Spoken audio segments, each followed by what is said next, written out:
All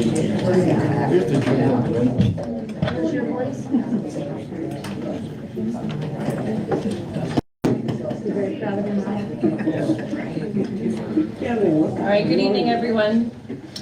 We have quite a few different meetings tonight, so I'll kind of go through just how this is going to work since I know we have a lot of extra people. We'll do the Community Development Agency meeting first.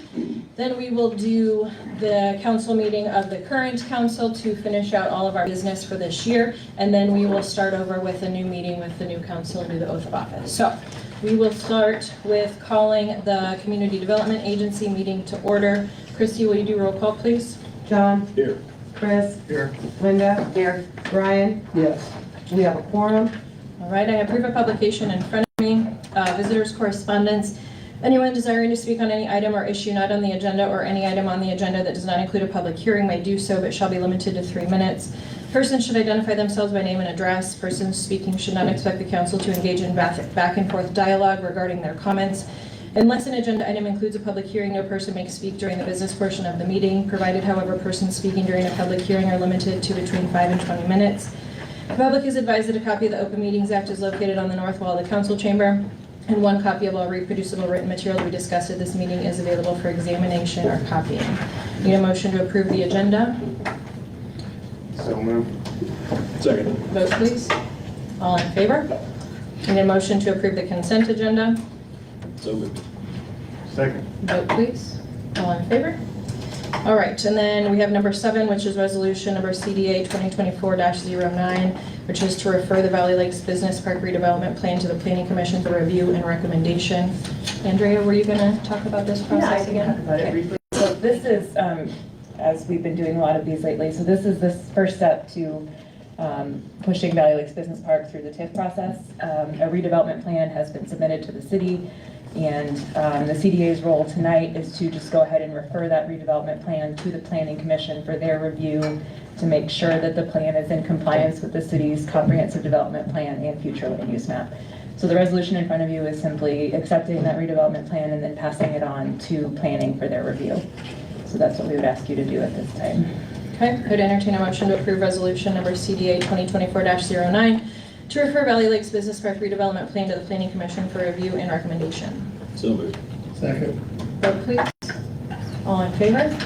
Okay, now we need a motion to adjourn as a community development agency and reconvene as the Valley City Council. So moved. Second. Vote, please. All in favor? All right, now we will move on to the first council meeting. We'll call the meeting to order. Chris, Hang on. oh, sorry. Sorry. Let me get there.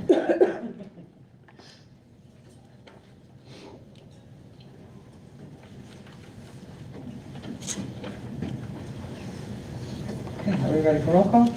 Yes, please. John? Here. Chris? Here. Linda? Here. Brian? Yes. We have a quorum. Okay, please rise for the Pledge of Allegiance. Brian, will you lead us, please? Pledge allegiance to the flag of the United States of America and to the republic for which it stands, one nation, under God, indivisible, with liberty and justice for all. All right, I have proof of publication in front of me. Visitors' correspondence. I'm not going to read this again. Is there any visitors that would like to speak at this time? Yes, if you'll come up to the podium and state your name and address for the record, please. My name is Desiree Katz-Sampis, and I live at 3904 North 265th Court. The reason I'm here tonight is kind of it's personal, but yet I'm new to this. I'm just curious and was wondering whatever happened to Sonic, the police dog. Because there's been a lot of rumors floating around that he's locked up in a kennel somewhere and not being cared for, and the people of Valley raised all that money to have this dog that we could use as a service animal to help our community. And we're not seeing him, we're not hearing anything about him. It's like he just disappeared. Sure. Yep, and we, there has been some developments with that in the past 24 to 48 hours, and I will actually let our city attorney address that. So, Okay. Thank you. Thank you.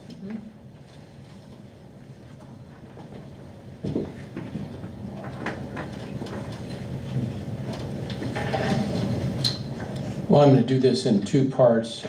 Cameron, our city administrator, prepared a little summary of what's happened, and then I've had some activities today. I've been dealing with this all afternoon, and I will tell you what I accomplished today. So first, this is Cameron's some summary of what's happened. K-9 Officer Sonic's previous handler was removed from duty in August. During the personnel review, which concluded in early December, Sonic was housed at a K-9 training facility. K-9 program could not be modified during the review process as the former officer appealed his termination of his employment. 1 week after that was all resolved, the police chief, Bobby Martinez, arranged for K-9 Sonic to be moved and undergo a medical and physical evaluation. The medical assessment revealed injuries consistent with neglect and malnutrition. Concerns highlighted by the veterinary clinic included weight loss, oral injuries, and scars. Based on these findings, it was recommended that Sonic not return to the previous placement and that he receive the proper care while both he and the program are evaluated. The vet dealt with his injuries, prescribed things, new diet, so on and so forth, just what you would expect the vet to do. K-9 Sonic's health and safety are, of course, the city's top priority. The city remains committed to maintaining the highest standards for its K-9 program and ensuring the well-being of all of its officers, including K-9 Sonic. We appreciate the community's support and patience during this difficult period of transition. So, when we heard about this, many of us, myself and the mayor included, are longtime dog owners. We were absolutely enraged.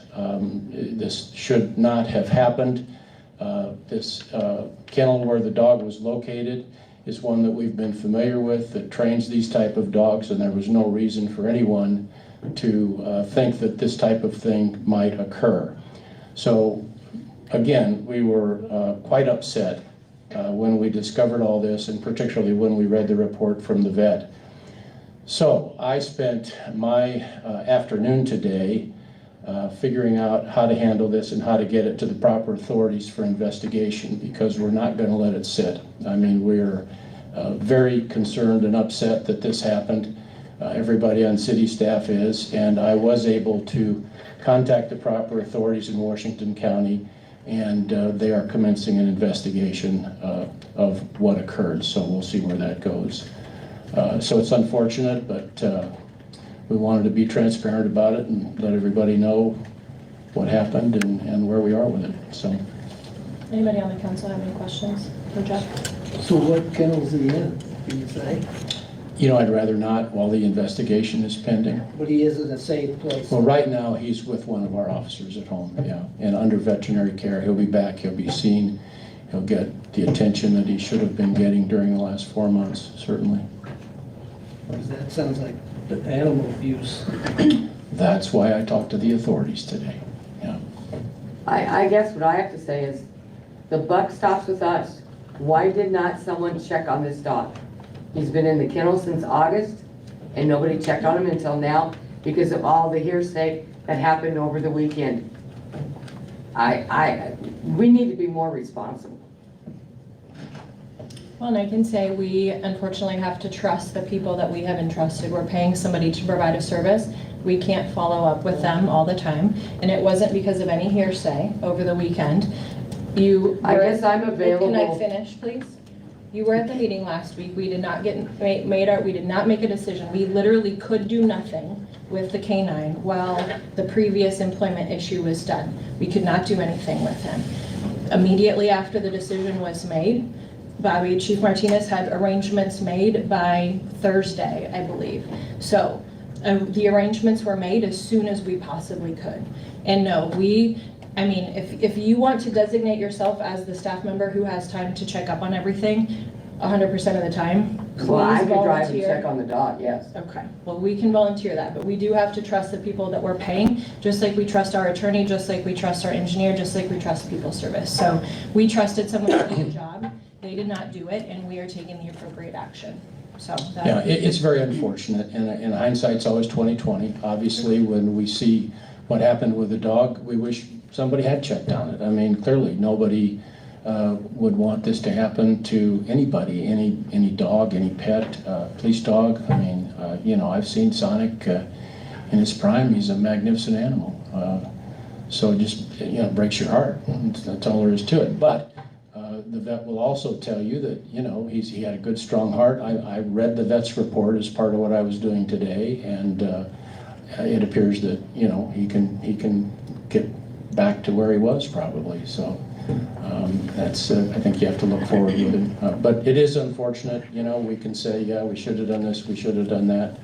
I think we need to move forward and take care of Sonic, see what happens. So, any more questions for me? Okay, thank you. Thank you. Anyone else have any visitors' correspondence they would like to say? Okay. I need a motion to approve the agenda. Vote please. All in favor? I need a motion to approve the consent agenda. So moved. Vote please. All in favor? All right, number 8, presentation of the election results as certified by the Douglas County Election Commission. Christy, can you read those for us, please? Certainly can.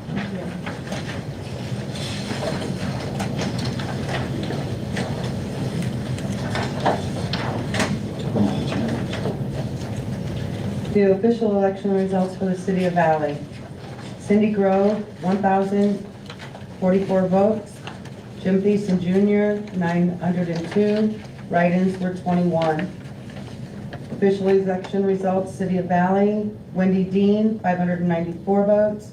Kristen Ike, 714 votes. Jake Lewis, 933 votes. Melanie Hayden, 1,048 votes. Write-ins were 22.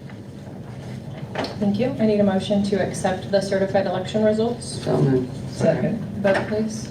All in favor? All right, so mayor's remarks. So obviously we have 2 great people going off city council, and we will miss both of you. Brian Ukert. Brian has served on city council since 2004, so 20 years. Thank you, Brian. Your experiences on the fire department and working locally have been invaluable to the community and to the council. So we appreciate everything you have done, and thank you for serving this city. And I have a little plaque. You guys come out front so we can take a picture.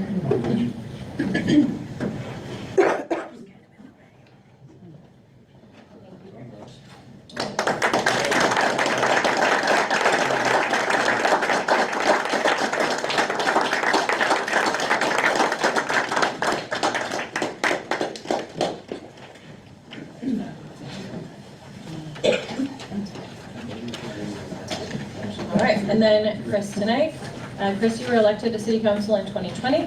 While you have only been here 4 years, your experiences in living here, working here, raising a family here have also been invaluable to the community and the City Council. So I always knew I could count on you to read that council packet cover to cover, and I appreciate that. So again, thank you for your service. We appreciate everything you've done for the council. I'm gonna go up here too.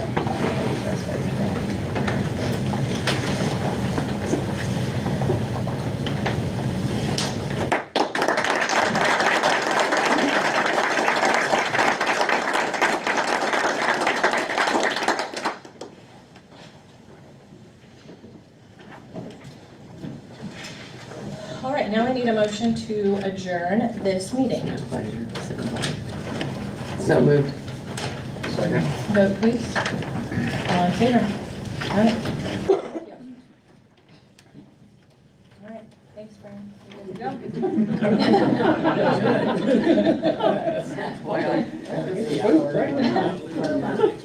Ralph made in the day. Right.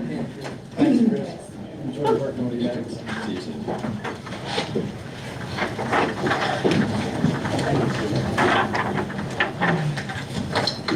Do now? Soon we were talking about it.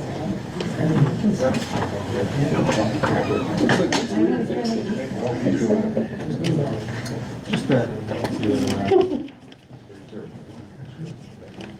They don't waste any time, they get it.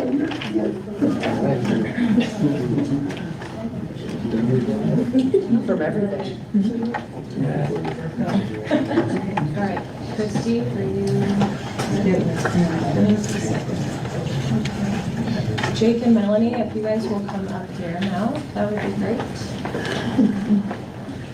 We have to do the original roll call. So Melanie, you'll be up here, and then Judy will be over here. And we'll do all this stuff. Okay, Christy, are you ready? I'm ready. Okay, Christy, I will restate the Open Meetings Act is located on the north wall of the council chamber. So Christy, will you do roll call first, please? John? Here. Melanie? Here. Jay? Here. Linda? Here. We have a quorum. All right. So now we will do the oath of office. We will start with myself. Yeah.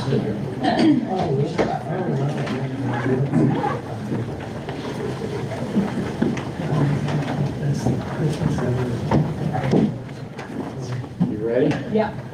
Raise your hand. Okay.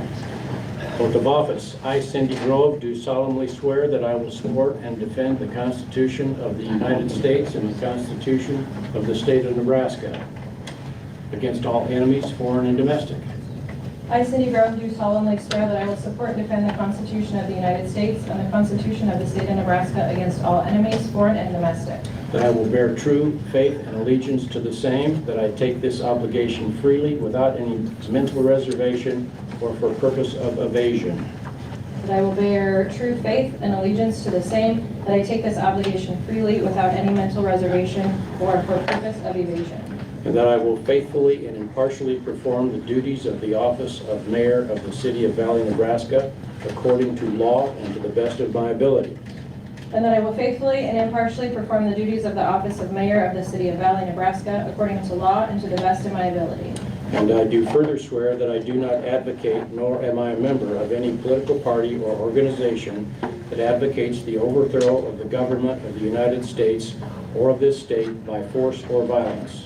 And I do further swear that I do not advocate, nor am I a member of any political party or organization that advocates the overthrow of the government of the United States or of this state by force or violence. And that during such time as I am in this position, I will not advocate nor become a member of any political party or organization that advocates the overthrow of the government of the United States or of this state by force or violence, so help me God. And that during such time as I am in this position, I will not advocate nor become a member of any political party or any organization that advocates the overthrow of the government of the United States or of this state by force of violence, so help me God. Congratulations, you're mayor again.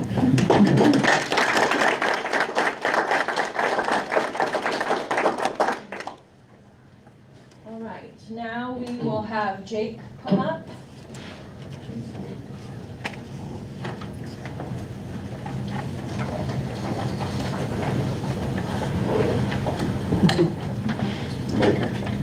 Did you make it? Okay, Jake, I'm happy to put your right hand on You his bet. family Bible. You bet. That means something special to you. I, Jake Lewis, do solemnly swear that I will support and defend the Constitution of the United States and the Constitution of the State of Nebraska against all enemies, foreign and domestic. I, Jake Lewis, do solemnly swear that I will support and defend the Constitution of the United States and the Constitution of the State of Nebraska against all enemies, foreign and domestic. That I will bear true faith and allegiance to the same, that I take this obligation freely without any mental reservation or the purpose of evasion. That I will bear true faith and allegiance to the same, that I take this obligation freely without any mental reservation or for purpose of evasion.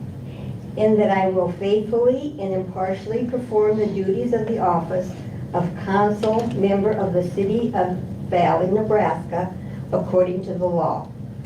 And that I will faithfully and impartially perform the duties of the office of council member of the city of Valley, Nebraska, according to the law. And to the best of my ability. And to the best of my ability. Right. And I do further swear that I do not advocate, nor am I a member of any political party or organization that advocates the overthrow of the government of the United States of this state by force or violence. And I do further swear that I do not advocate, nor am I a member of any political party or organization that advocates the overthrow of the government of the United States or of this state by force or violence. and that during such time as I am in this position, I will not advocate nor become a member of any political party or organization that advocates the overthrow of the government of the United States or of this state by force or violence, so help me God. And that during such time as I am in this position, I will not advocate nor become a member of any political party or organization that advocates the overthrow of the government of the United States or of this state by force or violence, so help me God.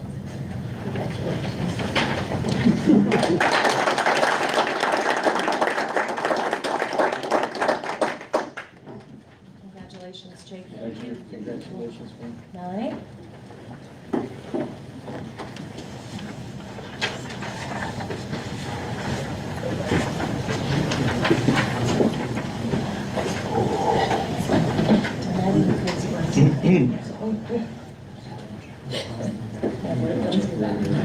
I, Melanie Hayden, do solemnly swear that I will support and defend the Constitution of the United States and the Constitution of the State of Nebraska against all enemies, foreign and domestic. I, Melanie Hayden, do solemnly swear that I will support and defend the Constitution of the United States and the Constitution of the State of Nebraska against all enemies, foreign and domestic. That I will bear true faith and allegiance to the same, that I take this obligation freely without any mental reservation or for the purpose of evasion, That I will bear true faith and allegiance to the same, that I take this obligation freely without any mental reservation or for purpose of evasion, and that I will faithfully and impartially perform the duties of the office of council member of the City of Valley, Nebraska, according to law and to the best of my ability. and that I will faithfully and impartially perform the duties of the office of council member of the City of Valley, Nebraska, according to law and to the best of my ability. And I do further swear that I do not advocate, nor am I a member of any political party or organization that advocates the overthrow of the government of the United States, And I do further swear that I do not advocate, nor am I a member of any political party or organization that advocates the overthrow of the government of the United States or of this state by force or violence, or of this state by force or violence, and that during such time as I am in this position, I will not advocate nor become a member of any political party or organization that advocates the overthrow of the government of the United States or of this state by force or violence, so help me God. and that during such time as I am in this position, I will not advocate nor become a member of any political party or organization that advocates the overthrow of the government of the United States or this state by force or violence, so help me God.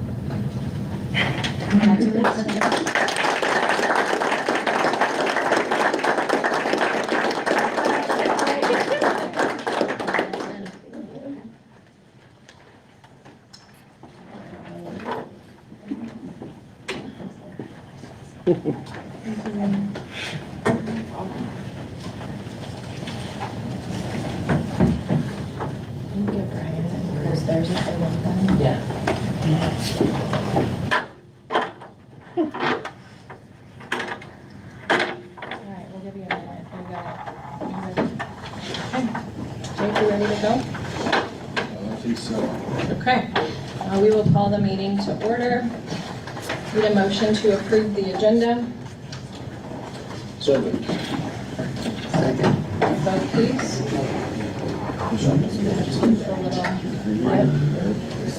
There you go. All in favor? All right, number 8, we need to elect the council president. Any nominations for who should be president? I would like to nominate Linda Lewis. I was going to nominate John. Thanks, I accept. And did you accept the nomination? Yes. Okay, so we will vote then. First, we will vote for Linda. All in favor of Linda, vote. Okay. What do you want to vote? All right, 2 in favor, 2 against. And then we will do the same for John. All in favor of John. 2 in favor, 2 against, which means that I break the tie. And I will vote to have John remain as the council president. Thank you. Okay, next we have the approval of appointments. So this is something that we do annually. For those of you that are new, these folks are already in their positions. We just have to do the reappointment annually. So we have the list here: City Administrator Cameron Gales, City Clerk Christy Donnermeyer, City Treasurer Lori Sorensen, Police Chief Bobby Martinez, Public Works Superintendent Doug Egan, City Attorneys Farnham and Griffin, City Street Superintendent Greg Perry, and then City Engineer Eagle Engineering Group. Is there a motion to accept the approval of appointments? I would like to make a recommendation that we table this till next month, for the reason being, I am scheduled to have a meeting next month with Cameron and the Chief of Police, and I would feel more comfortable making that approval after I have that meeting. So you want to table all of them? Well, you can vote for everyone except for the police I and don't chief. think we I'm can. not sure you can. under Then I the table city all of them. code. Can you pull it up, Andrea? She's saying I don't think we can table, we have to have appointments. I I- don't think we can. She's Let's saying- take a look. We'll look at the code section. Yeah. Quick, pull it up. Thank you.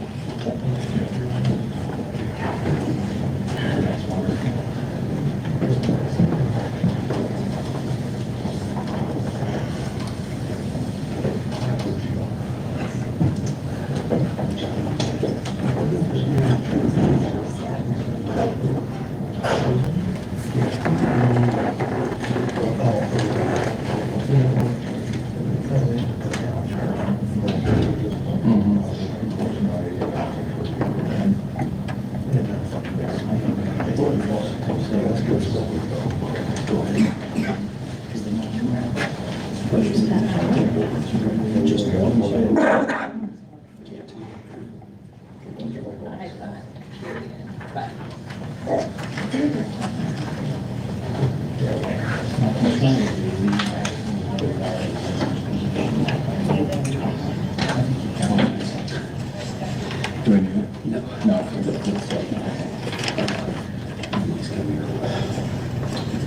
So my concern is that if we table it, the code is not 100% clear, as most statutes are not, but I think the import of it is that we need to have people that are qualified in these positions. And I think you could appoint them for a month and then re-examine it next month if Linda wants to do her thing, and we, Well, if we want to, so we're going to approve them for 1 month, 1 month. and then go back in January and revisit it? Yes. Well, if I have my meeting with him before the next meeting. Yeah. I don't think we can table it. We don't want to do that. We want to have people that are appointed in these positions. I agree to 1 month We'll then. do it for a month, so you would have to amend whoever makes the motion would have to amend it so that it's for 1 month. I make the motion that the approval of appointments be for 1 month. I'll second. vote please. 3 in favor, 1 against. Okay. Thank you. All right, ordinance number 826, consideration and approval to annex and extend the corporate limits of the city and valley to include certain real estate as described therein, Stillwater Lake LLC. This is the second reading of the ordinance. John, would you be interested in reading that? Yes? I read it last time. I didn't remember it. Thank you. Is it just the top part? Is that right? So is that where you're usually going to read the top part? And then read the whereas, and then you can say ask for any sections 1, 2, 3, so on. Okay. The ordinance number 826. Ordinance of the City of Valley, Nebraska, annexing and extending the corporate limits of the City of Valley to include certain real estate generally described on Exhibit A attached here to and incorporated herein by this reference, and to provide for an effective date hereof. Be ordained by the Mayor and the City Council of the City of Valley, Douglas County, Nebraska, whereas it appears desirable for the public good and the best interest of the City of Valley that an ordinance be passed annexing and extending the corporate limits of the City of Valley to include real estate hereinafter described, and whereas said real estate is contiguous and adjacent to the corporate limits of the City of Valley and is urban or suburban in character, and whereas the majority owner of said real estate, Stillwater Lake LLC, a Nebraska Limited Liability Company, has requested that the real estate be annexed by the City of Valley pursuant to the provisions of Nebraska Regulatory Statute 183301 via a written request for annexation, and a copy of which is attached here too as Exhibit C and incorporated herein by this reference. And whereas said real estate will receive material benefits and advantages from annexation into the corporate limits of the City of Valley, as printed sections 1, 2, 3, 4, and 5. I make a motion that we pass. No, this is just second reading, sorry. Okay. Can we skip the third reading? We cannot vote on annexations. annexation. Thank you all for trying. All right, second reading is done. All right, number 11, DC West Athletic Complex consideration and approval for alternate method to determine capital facilities fees for water and wastewater. Is someone? Greg? That's great. Greg's pointing at you. Ernest's pointing at you, Greg, so. I was pulling up this different map for later on, so let me just get rid of this one. All right, yes, DC West Athletic Complex, south of town, is about a 45-acre parcel.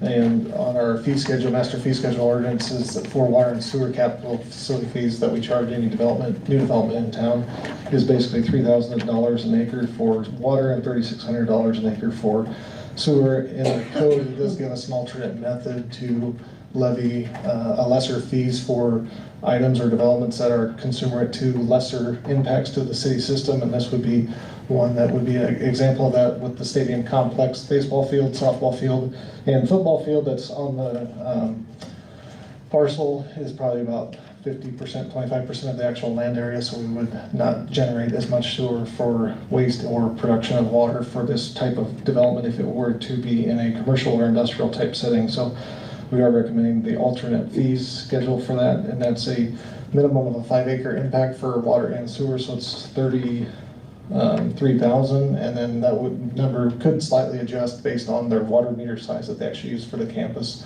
Right now it's a 2-inch or a 3-inch meter. They're finalizing that size, but our master fee schedule does have a fee amount in there if that does solidify to what that size is, but it would be 33,000 based on a 2-inch meter.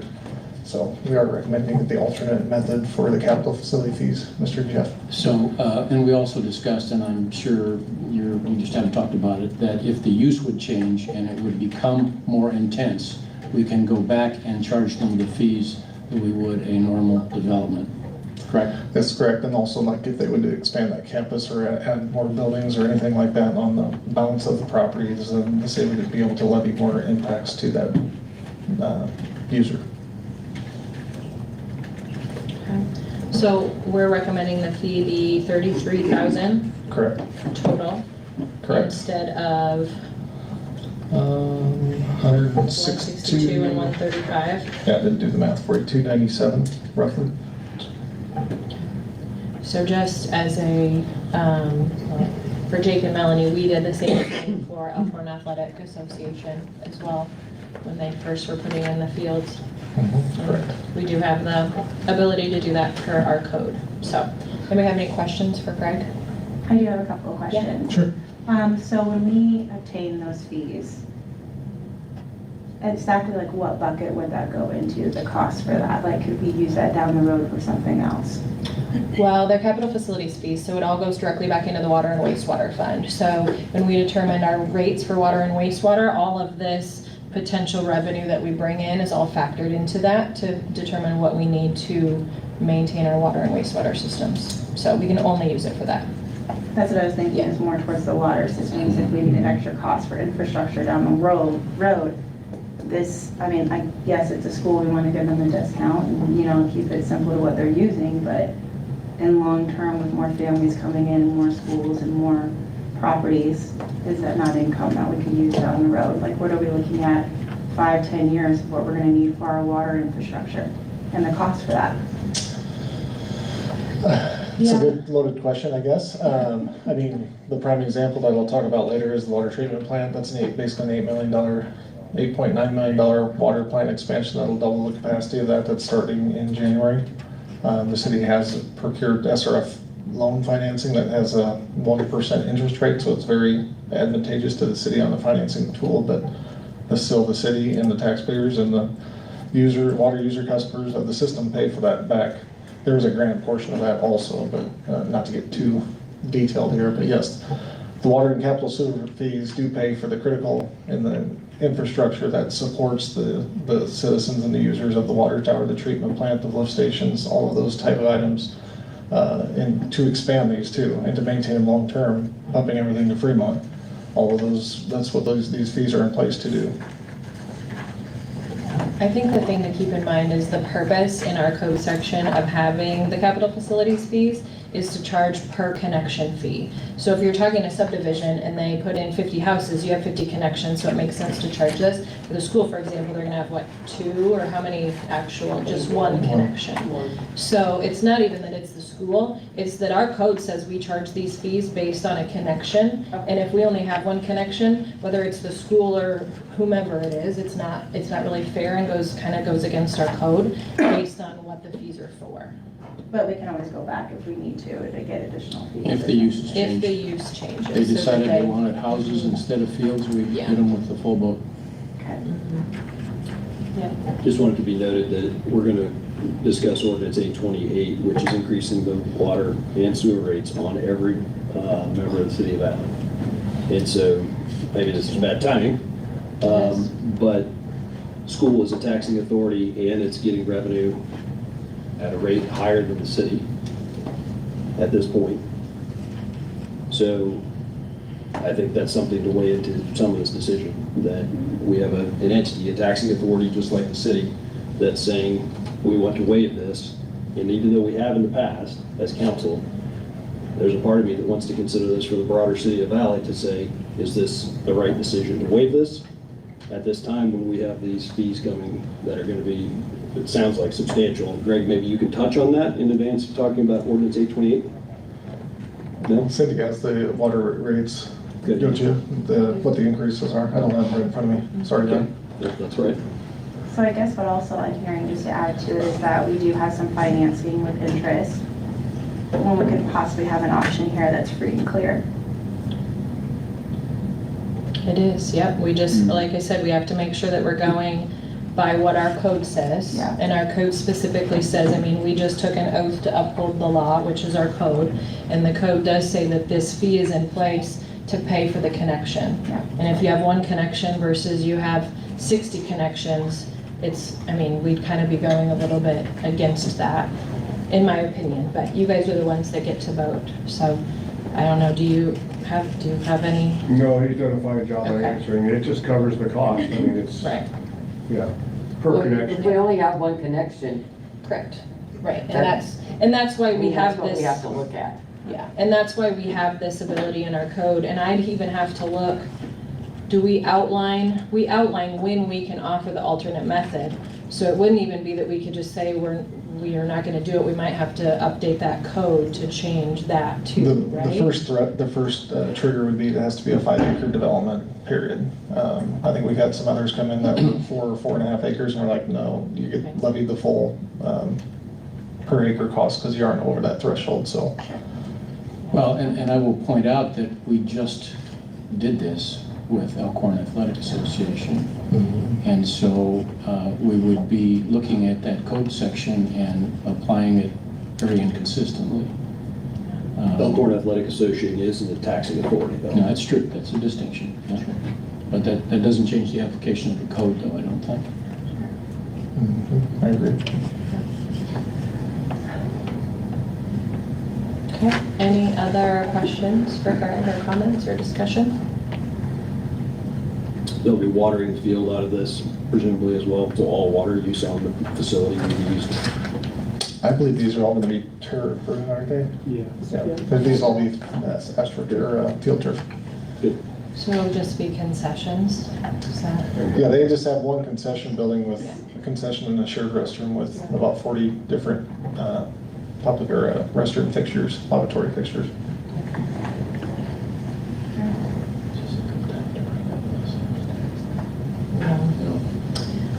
Okay, I would entertain a motion to approve the alternate net method to determine the capital facilities fees for water and wastewater for the DC West Athletic Sports Complex. So moved.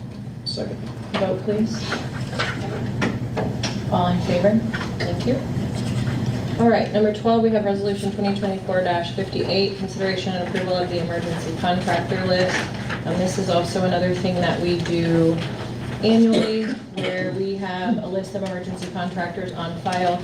In the event we have a big snowstorm, or in the case of what we had in the summer, a windstorm with we needing tree removals, this is just that we already have an approved list of people that will be the first people we call. So, do you guys have any questions? I guess now, since you brought up the snow, have we put snow fences out on State Street? After that fiasco last year, I would recommend that we do. Granted, a snow fence won't stop it, but it could alleviate it, so it would not be as bad. Cameron will take that as an action to talk to Doug. Thank you. Okay, that was it. Any other questions? I got one question. What is, just being new here, the contractor standards? Is there like, proof of insurance and all that stuff, or what is that look like? Cameron? The contractors need to be licensed with the state of Nebraska, have liability and workers' comp, and initially anything over $50,000 or $60,000, we look at having bonding as well. Okay. And all these contractors meet that? Yes. Okay. To get on that list, they have to go through Bloom and Bell to get put through the, what's the name of it? Contractor registration and SmartGov, yeah. SmartGov. We renew everything annually, so Okay. it's Beth's job, and she keeps it all in the system we use, and she follows up if the insurance is expired and gets everything. Well, yes, to add one layer to that too, we renew annually unless their COI expires sometime before, because some contractors will get COIs that are good for 6 months. So with our system, we're able to trigger a July 1, it's now expired. So they get an email that their contractor license is expiring, and we check it as well. So it's usually annually. There's some one-offs of contractors who only do 6 months COIs, so both are tracked. Okay. Thank you. Yeah. Make a motion to approve the emergency contractor list as presented here. It would actually be a motion to approve resolution 2024-58. Okay. So moved. Thank you. You're welcome. Is there a second? Second. A vote, please. All in favor? Okay, number 13 is resolution 2024-59, consideration and approval of a resolution regarding the establishment of a TIF committee. Jeff, do you want to talk about this a little? Sure. Okay.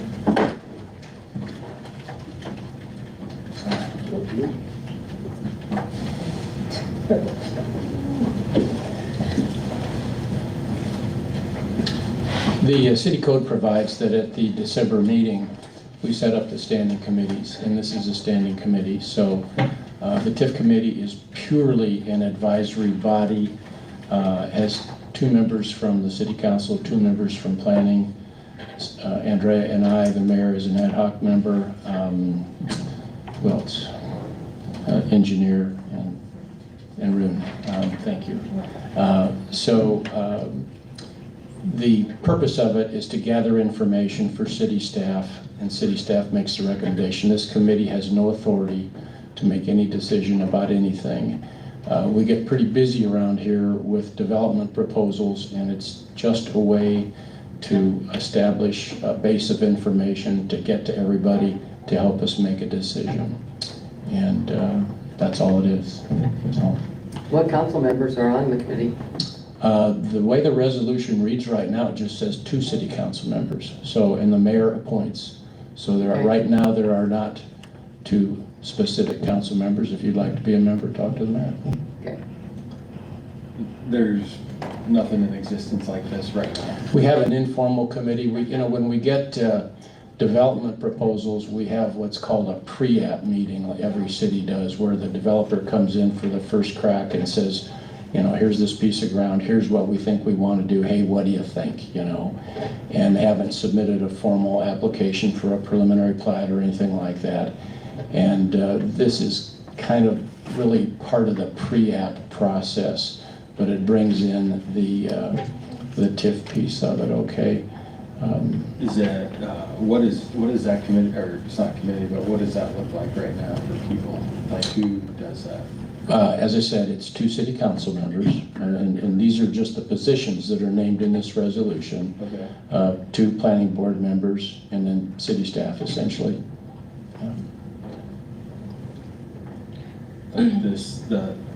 what'd you call it, the Pre-app meeting, yeah. That's usually done with city staff in most cities. just the staff and, okay. Yeah. All right. Yeah. Be the engineer and Andrea or I and Rune. Sometimes the mayor sits in. I mean, it's just kind of the first crack at it. It's, no decisions are made. They have to come, and we'll go through that in one of these pre-council meetings, the subdivision process.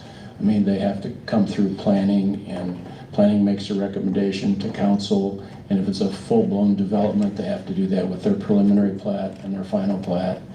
And so the council is the ultimate decider of all those things, either sitting as a council or with respect to TIF, sitting as the CDA. How many requests in the past year do you think for TIFs that has come in to the city of Valley? Well, formally, 2 or 3. Informally, quite a few more than that. I'd say another that I've been involved with or talked to the people about, maybe another 3 or 4. That'd be about right. Okay, any other questions for Jeff? Okay, I would entertain a motion. Sorry, one second. Sure. If this was approved, are these open to the public? These TIF Yeah, committees? they are. They You are? bet. Yeah, you bet. Thank you. Any other questions? All right, I'll entertain a motion to approve resolution 2024-59, approval of the resolution regarding the establishment of a TIF committee. So moved. Second. Please. All in favor?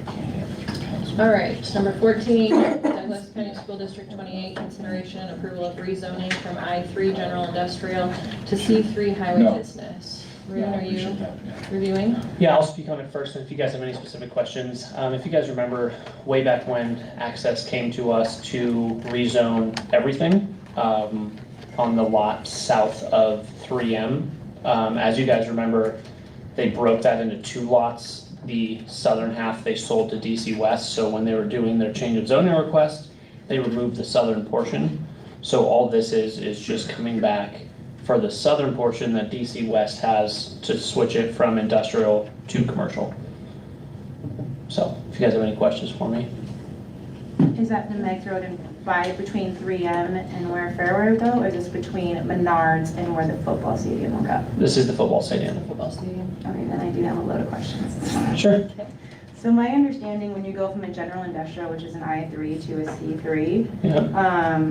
I3 right now is more industrial activity, but C3 is more commercial businesses and services, meaning more retail. Correct. What does this mean for the traffic from Menards that has a heavy semi trucks? Is it going to restrict on truck weight, hours of operation? Just wondering, like, potential higher maintenance or costs or fines for being non-compliant on that road? Like, what changes there? So you're talking the main road?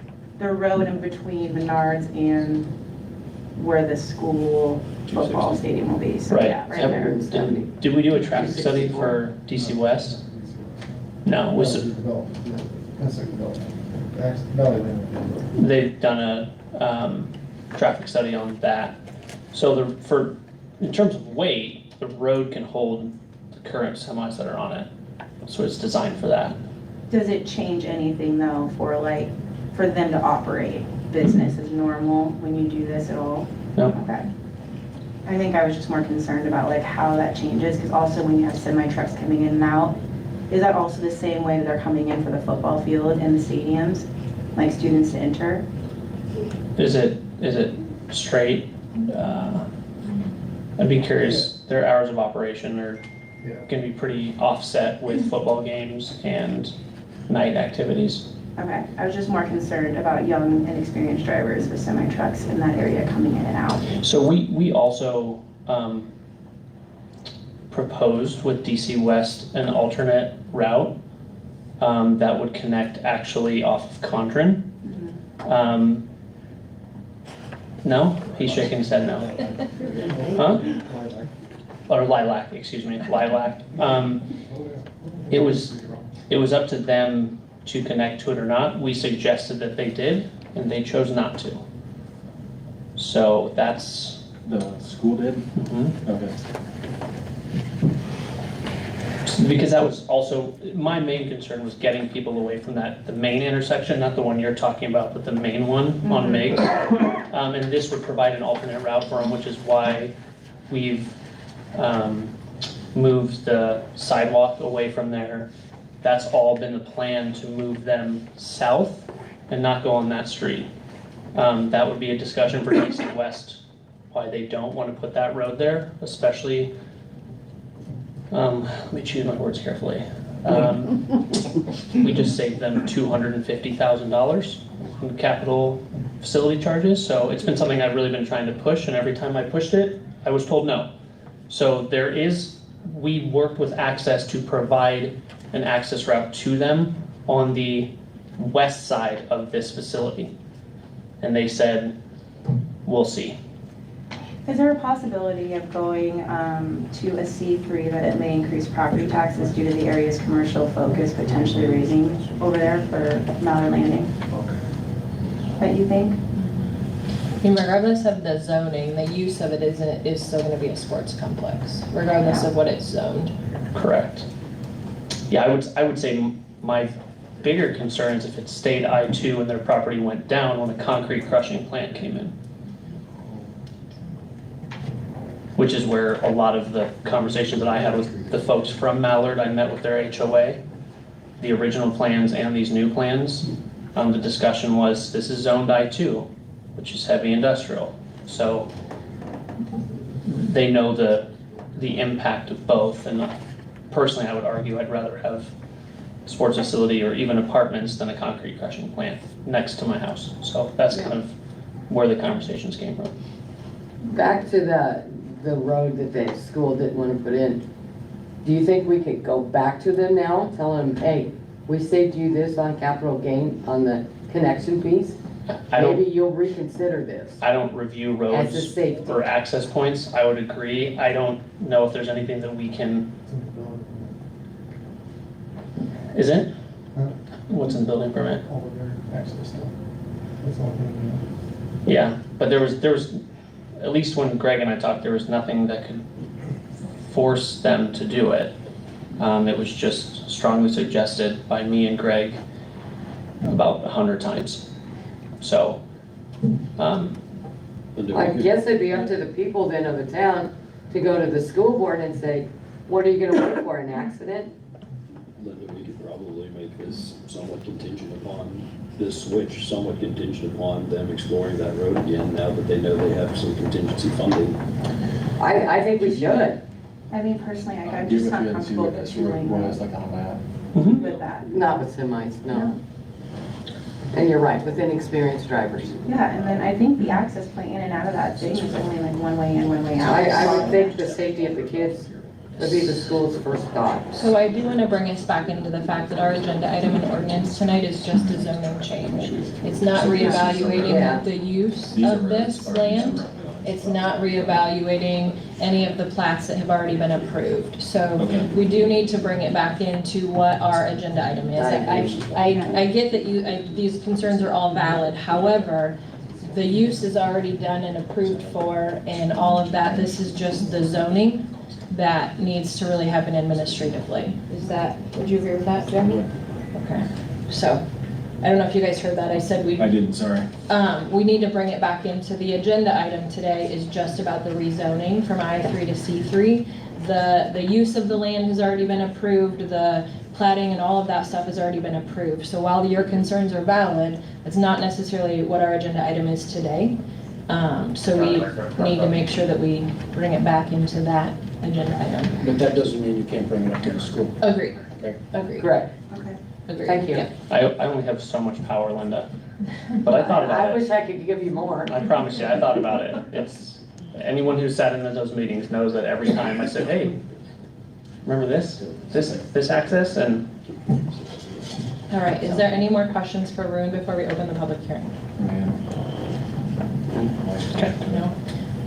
Anyone from the school, Zach, do you want to say anything? Yeah. Okay.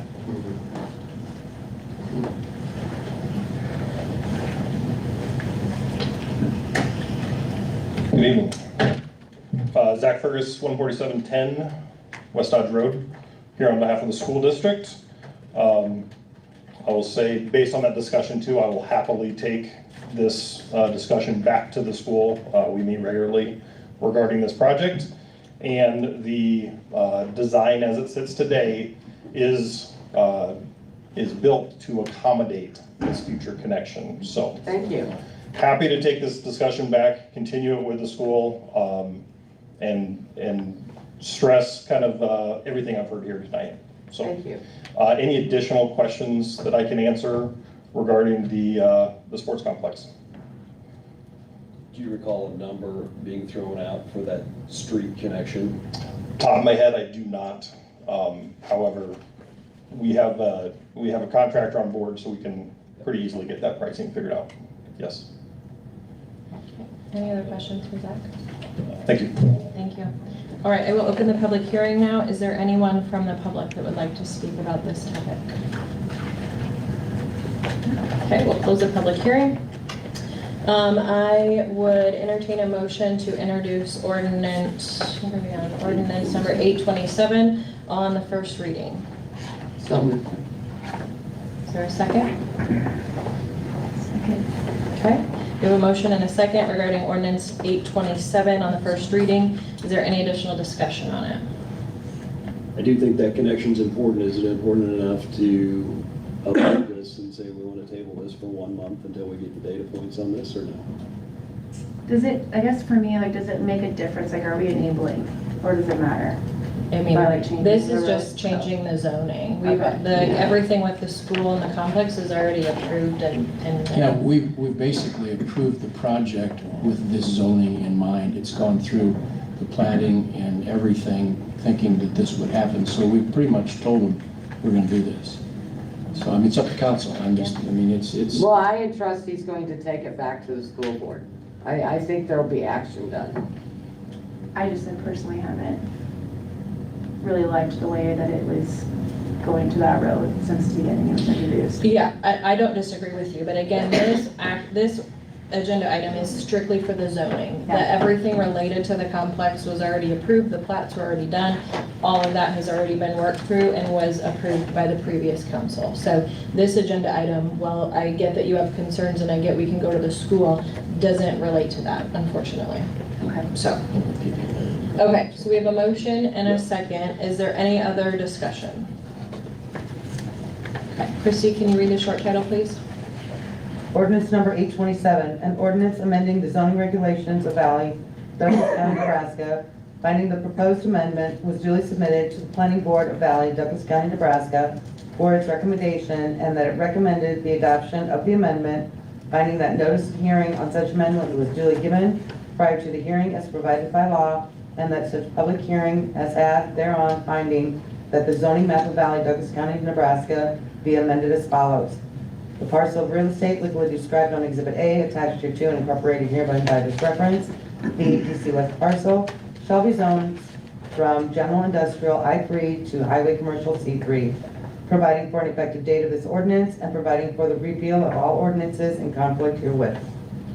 Thank you. Vote, please. So what we're voting on, to be clear, is that we pass this on the first reading versus requiring 3 readings, correct? We'll The get motion was for the first reading. the first reading. So we can vote no on this motion and not pass it on the first reading. Yes, you could. Good. Okay, vote, please. Okay, 2 in favor, 1 against. So I break the tie then, and I will vote to approve. Is there a desire to suspend the rules and pass the ordinance on the second and third reading? So moved. Is there a second? Second, yeah. Vote, please. 2 in favor, 2 against. I will also vote to approve. Ordinance number 827 passes on the second and third reading. All right, number 15, conditional use permit, private kennel at 602 Southwest Street. Rune, are you gonna talk about that too? Yeah. Okay. I've got stuff as well for you guys. Just based on the conditional use items that planning put together, and includes my inspection that I did yesterday. So how our code is written, if you have over 4 dogs, you need a private kennel license. So that is what this is in front of you. On the 3rd page, it shows the conditional use items, the ones that were put forth by Planning Commission. And then on the last page is my inspection yesterday. So if you guys have any questions for me, let me grab my pen in case you want me to add any conditional use items to it.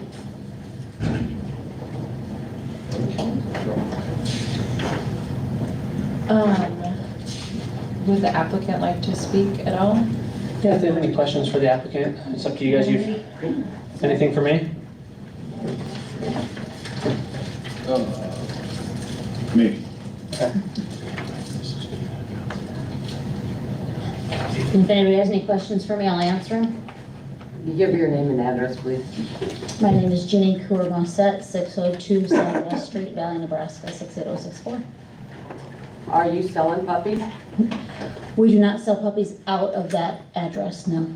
We do not have any puppies You have right now. a website, K&J Frenchies, My daughter has a website, correct? which does say sells out of Valley. Um, And there are references in there that people that have bought from you just recently, within the last few months. Uh-huh. And it says out of Valley. But it's not out of our home.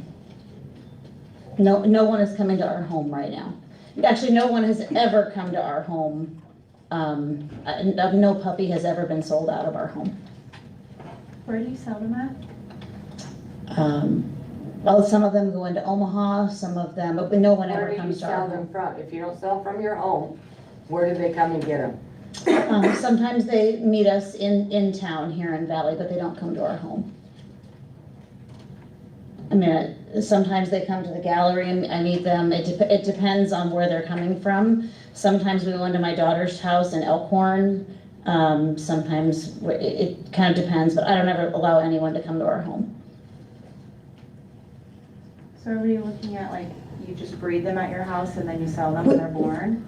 We just got 2 of our mama dogs retired and spayed, so we do not plan to continue long-term breeding anybody. We don't have any pregnant mamas right now.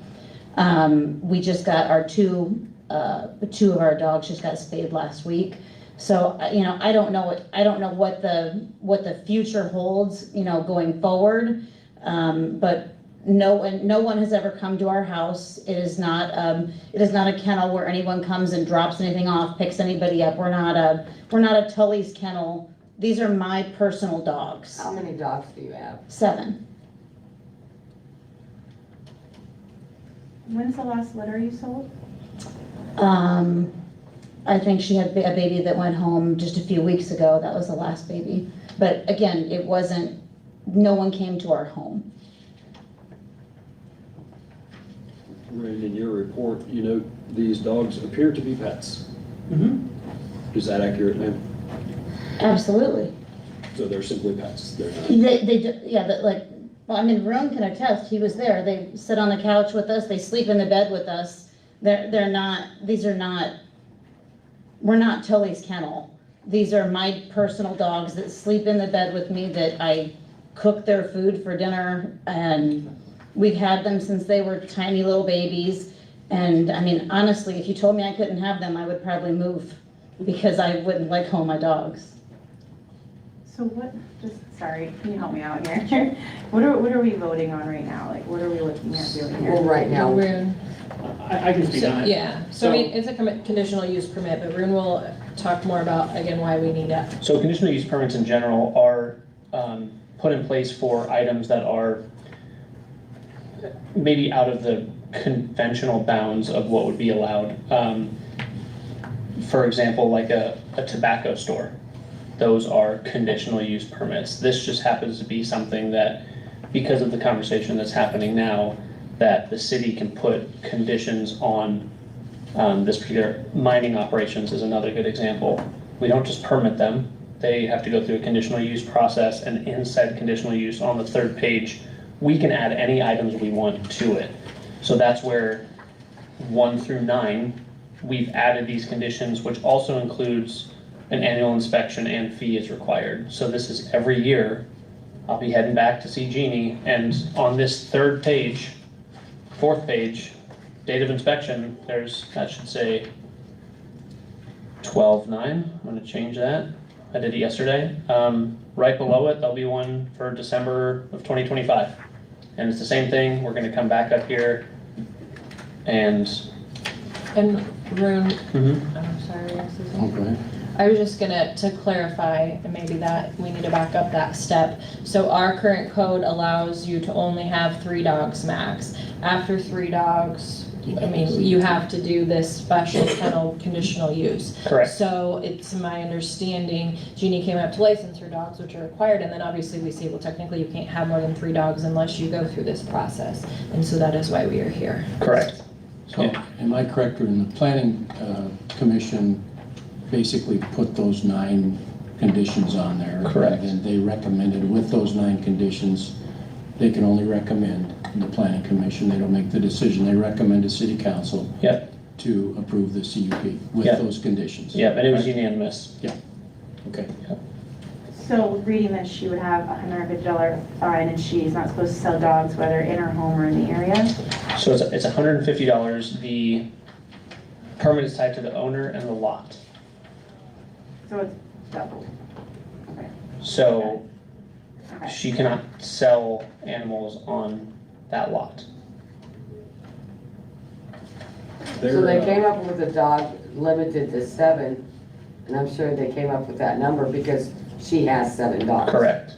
Yeah, that was their suggestion, so. So we've just opened ourselves up to any other family. I mean, if we grant it to one, we're gonna have to grant it to anybody else who asks for it. I have a big lot though. So I understand that. I know exactly where your lot is. So that depends on, so my inspection, and if I show up to a place and there's clearly neglect going on, I'm gonna Right. suggest to you But guys if there's no. not, Right, there's also chronic verifiable complaints.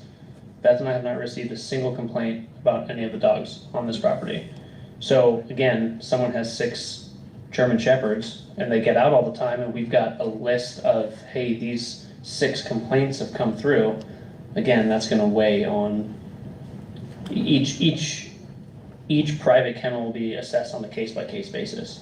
So just because we approved this one, now if they have all the exact same things as this one, sure. Yeah, I mean, everything would be a case-by-case basis because it's conditional.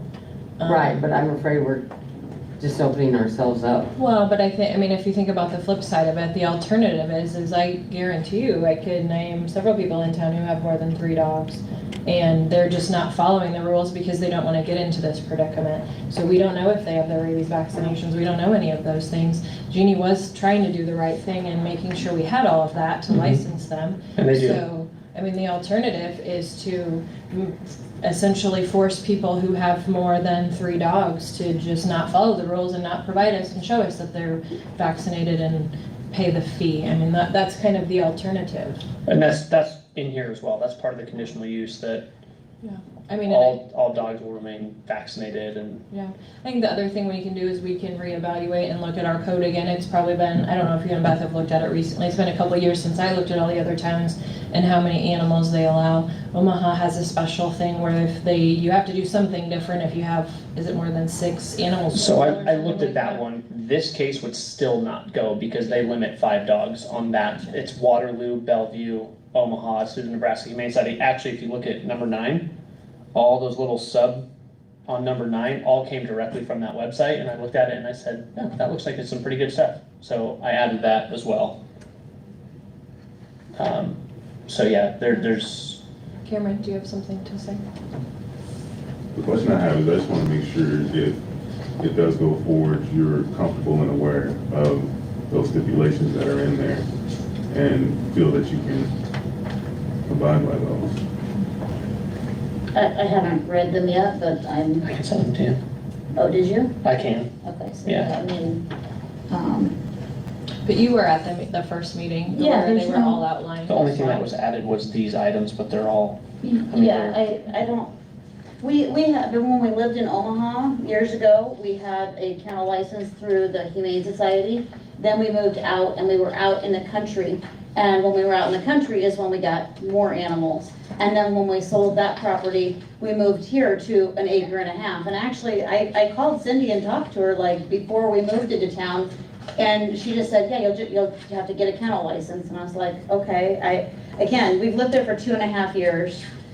We've never had anybody, our dogs have never been out. I would give you our vet's reference. We are good animal owners. We love our animals. We would never want anything bad to happen to them, and we're just trying to do the right thing. Okay. I have one question on the conditional use items for number 4. Sure. It's chronic verifiable complaints will void the conditional use permit. correct. Who, could you define chronic, I guess? Or who enforces? I left it a little bit vague on purpose. If you want me to put a number, I can, if that's four in a year, 2 in a year. Who enforces it, or? Rooms department enforces it. We have a system that we You use enforce for it? all of our code violation tracking.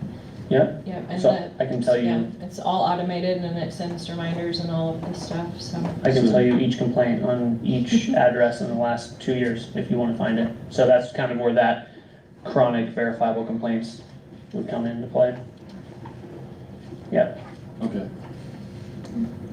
Verifiable is a lot easier when the police get involved, or they catch a dog, or I see it loose, or, something like that. So, Any other questions for Lynn or Jeannie? Okay, we will open the public hearing. Is there anyone from the public that would like to speak about this? Okay, we'll close the public hearing. I would entertain a motion to approve Resolution 2024-60, which is to allow the private kennel at 602 Southwest Street. A second. We need a motion first. Okay, Melanie made the motion. Yeah, I'll second. Okay, vote please. All in favor? Thank you. Okay, next we have ordinance 828, which is our water and wastewater rates.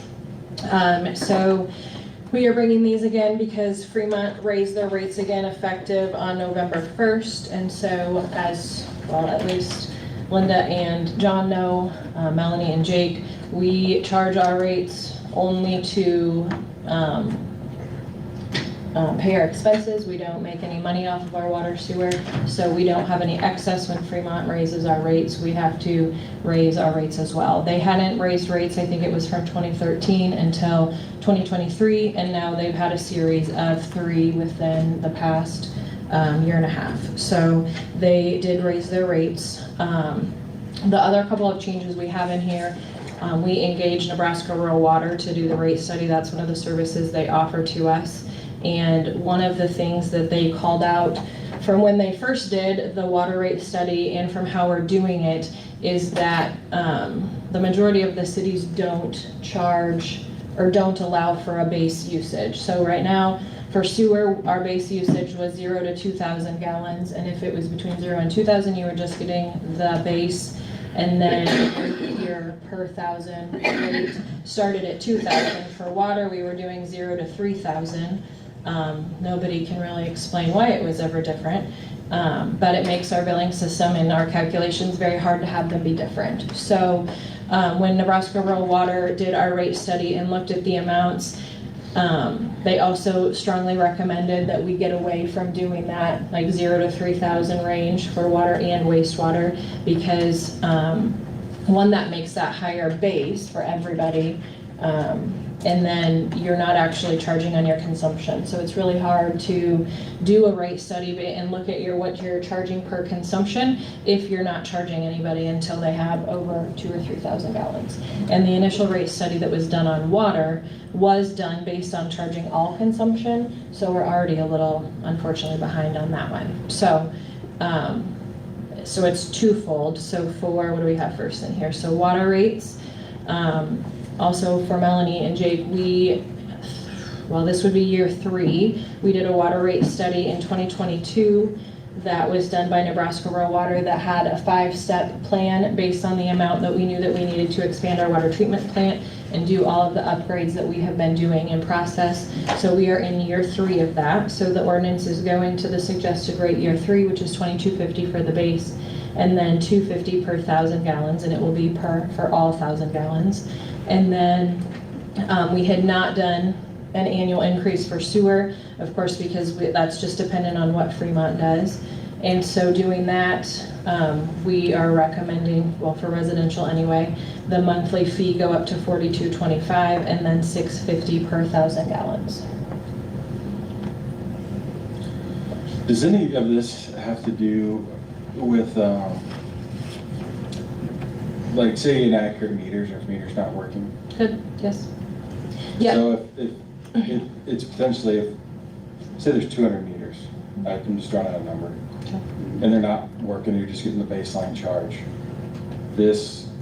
Some of those meters, you know, aren't getting added into this, Correct. you know, to actually see that, so. Yep, and there is a little bit of that. I mean, you know, we've obviously been talking for a year and a half, 2 years now that once we got our new billing system, which was in March of 23, we could actually have reporting to say, here's what was not being read every month. We didn't have that in the old system that we had. So since March of 23, we've been working with People Service and tracking the meters that are not reading. There are still some outstanding, and the number. Yep. You can get up. Let me finish that sentence. So you're welcome to stand up anytime. But we continue to work with them on that. The big issues are commercial ones that don't read, and we unfortunately have some issues with those that they're working through, and that's a big amount that we're missing out on if those aren't fixed. But then the other thing is meters only have a lifespan of 10 to 15 years. So even if we get them all 100% reading this month, next month there might be 2 that break down. So it's going to be very hard. Sorry. You're good. I'm so sorry. I know you're fine. Cameron? Another piece of that is going to be being able to capture things real time. And that's taking our current system to the next level to where we're getting a radio signal to a program that if, you know, at 2 o'clock in the morning, someone's taking an hour-long shower, and you come in like, why are my rates up? We can say at 2 o'clock every morning, somebody's taking an hour-long shower. I think that's the differentiator, being able to kind of streamline things like that.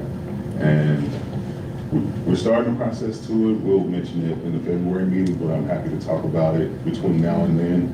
Is working with Core and Main and People Service to get that updated. So we're moving in the right direction, but this is important because we want to have a flat rate across the board to where we're capturing accurately fairly. Does anybody actually like negotiate with the city of Fremont, or the city of Fremont says something, it is what it is? It is what it is. I mean, we negotiate our contract, but then based on the contract, they have the ability to, they set the rates. Is there Can they any? increase it at any time, or is it yearly? I think they can do it anytime. I'd have to look. I'd have to look too. I don't recall So we're either. back here next month with another water raise, right? That's not the way it's been. Yeah. No, you know. I mean, like I said, we Nothing had else, been no. really, really good since 2013, but just like, you know, everything else, you know, I'm sure you all experience this, your power rate's going up, your gas rate's going up, all of that stuff, and so they have to do that and we have to do that, I'll take a unfortunately. look at that contract and tell you. Yeah. Okay. I don't know, because our code specifically says we'll look at it at least annually. I don't know if theirs does or their contract. But Well, don't we usually visit this in the spring? we do. And the reason we're visiting it now is, one, their rates went effective November 1st. So we're already behind. And unfortunately, running that much of a deficit for even another month puts a strain on our budget and our money. I mean, we have to pay them, we have to pay for our expenses, and if we're not bringing the money in, we might be at risk of not being able to do that. So partly it was driven by that. The other piece of it is we are trying to work towards moving the rate review to September so that it starts in October based on the budget cycle, which will be a lot easier for budgeting and how we're doing that. So yes, typically we would have done it in February because Fremont changed sewer, we could not wait for February. We could not run that much of a deficit for 3 months. And then that also helps us to back that up to make it coincide with our budget cycle. That will be a lot easier. It's very strugglesome, as Lori's nodding to back there, that it's hard to do when we're... Well, I really understand that we're at Fremont's mercy on our wastewater. That's unfortunate, but we are where we are. Yeah. I just wished maybe we would not have passed a 23% city tax levy at this point, since we got to raise now water and wastewater. I mean, we're just taxing the people in this town to death. Is there any thing that we could do with that levy increase is to provide some of that tax money that's the city will see towards water really? Not property taxes, but now might be a time to talk about the... Yeah, what we have in sales. well, we have, and maybe Cameron can address it better than I can, but the sales tax is restricted pursuant to an election when it was set up to water and sewer, correct? And the only way to change that is by an election. And we are talking about that and researching that, and hopefully we'll have an election next year. That will be something that when we have one of these meetings with the new council members or old council members too, we will talk about it. Because how much money is sitting in those funds, Cameron? $7 million. Yeah. So it's very significant and could make a big difference in a lot of the things we do, but we have to have an election to do it pursuant to state statutes. And it's not just we can use it for any water and wastewater, it has to be actual water and wastewater projects. So Yeah. we can use it to pay the bonds for the sewer when we first did the infrastructure to send to Fremont, which we're still paying off. We can use it for some of the water treatment plant expansion. So even if we did a vote to use sales tax for other things, which would help alleviate the property tax on the other side of it, to be able to use sales tax for other things, then we would still have to keep the 7 million, correct me if I'm wrong, Cameron or Lori, the money that we have in the sales tax fund today, because the people voted to use it for water, wastewater projects only, that can still only be used for that. So we're not ever gonna talk about taking that out because we can't do that. So being able to use the sales tax, especially as we're bringing in more businesses in the future, for other things that we're currently doing, using property tax for, will help the property tax side of it. Yeah, and I want to clarify one other thing. As I'm sitting here thinking about the contract, and I'll confirm this, but Fremont doesn't have the ability to just sit around and say, well, hey, we need some money, let's raise the rates to Valley. I'm pretty sure it's geared to the rate that they charge. They have different classifications of rates, and one of the rates that they charge, when that rate goes up, then we go up a certain percentage. And did you look at it? Am I correct? Yeah. So that's what it's geared to. It's not them just needing some money and say, well, good old Valley, let's give them a rate increase. So since November 1st when this took place, how much money has the city seen as a loss for paying for water? I don't know, we wouldn't even have necessarily November's books all the way done because things don't clear that quickly. So, I mean, we can have Lori get it, but it wouldn't be probably until next month because things don't clear that quickly, unfortunately. I would, just myself, I would be a no until I can see that on my vote. Well, So. but I guess I will say though, if you look at, and I know you just got your information today, so that is what this rate study does. So if you look at the rate study, was it in the packet? Maybe it wasn't in the packet. We can get it out. So Nebraska Rural Water comes in and they take all of our revenue and expenses for the last 12 months. They also take Fremont's new rate, and then they project out what we needed. So they're the ones that have already taken that information and taken our normal flow into Fremont and applied the new rate to it.